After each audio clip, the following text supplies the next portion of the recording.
नमस्कार, आप देख रहे हैं सत्य हुनकार।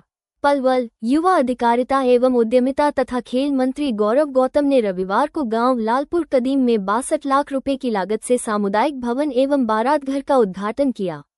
उन्होंने गांव की फिरनी, शमशान घाट की चारदीवारी और 2 रास्तों को पक्का करने की घोषणा भी की। इसके उपरांत मन की बात कार्यक्रम के दौरान प्रधानमंत्री नरेंद्र मोदी जी का संबोधन LED के माध्यम से देखा गया।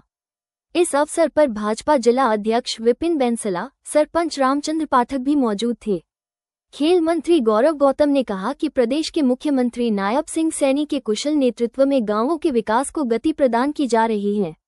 हरियाणा को नॉन स्टॉप हरियाणा बनाते हुए विकास की धारा को गांव-गांव तक पहुंचाया जा रहा है। गांवों में मूलभूत सुविधाओं को दुरुस्त करने का कार्य किया जा रहा है। गांवों के विकास में कोई कसर नहीं छोड़ी जाएगी। उन्होंने कहा कि प्रधानमंत्री नरेंद्र मोदी के मार्गदर्शन में भाजपा पार्टी द्वारा जो संकल्प लिया गया है, उसे पूरा करने के लिए हर संभव प्रयास किए जा रहे हैं। गौरव गौतम ने कहा कि हरियाणा प्रदेश के युवाओं में प्रतिभा की कोई कमी नहीं है। शिक्षा के साथ साथ युवाओं को खेलों में भाग लेना चाहिए। प्रदेश सरकार द्वारा युवाओं को खेलों में आगे बढ़ाने के लिए हर संभव सहयोग प्रदान किया जा रहा है। गौरव गौतम ने कहा कि गांवों में किए गए विकास कार्यों से ग्रामीणों को सुविधा होगी। उन्होंने कहा कि पलवल जिले के सौंदर्यीकरण को बढ़ावा दिया जाएगा। पलवल को स्वच्छ एवं सुंदर बनाया जाएगा। उन्होंने कहा कि हुड चौक पर भव्य महाराणा प्रताप चौक बनाकर महापुरुषों को याद किया गया है। पलवल शहर को तिरंगा लाइटों से सजाया गया है। जगह जगह सेल्फी पॉइंट बनाए गए हैं। उन्होंने कहा कि आने वाले समय में पलवल में मॉडल रोड बनाए जाएंगे। पलवल से हमारे संवाददाता कमलकांत शर्मा की रिपोर्ट।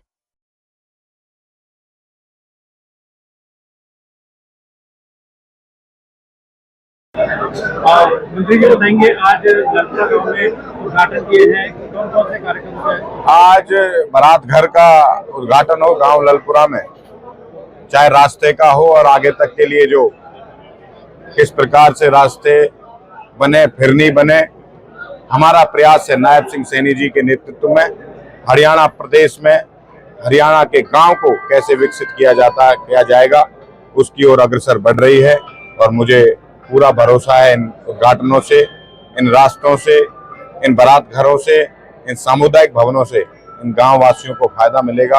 और भी कोई गांववासी किसी भी क्षेत्र की मांग, किसी भी अलग प्रकार की कोई अलग रास्तों से अलग भी मांग करेंगे, उसको भी पूरा किया जाएगा। पलवल में भी आप सौगात देने जा रहे हैं, तो क्या कुछ है? पलवल के सौंदर्यीकरण के लिए हमने तय किया है मिलकर हम पलवल को स्वच्छ और सुंदर बनाएं।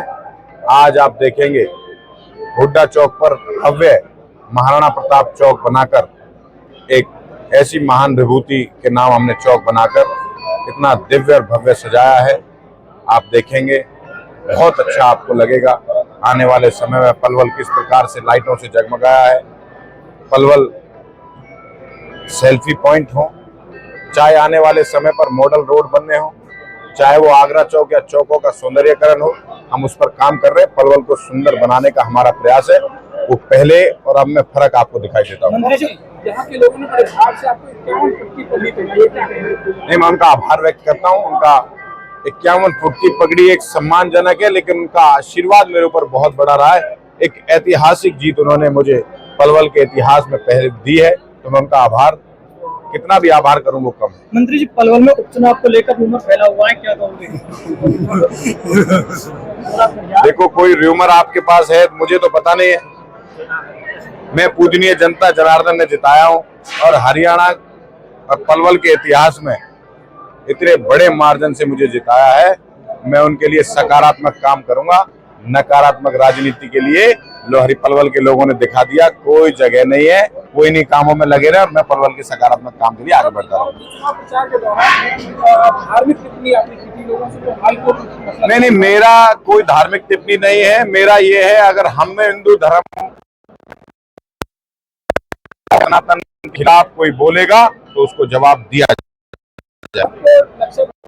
सनातन के खिलाफ कोई बोलेगा उसको जवाब दिया जाएगा, चाहे कोई मेवात की धरती से बोले, चाहे कोई कहीं से बोले।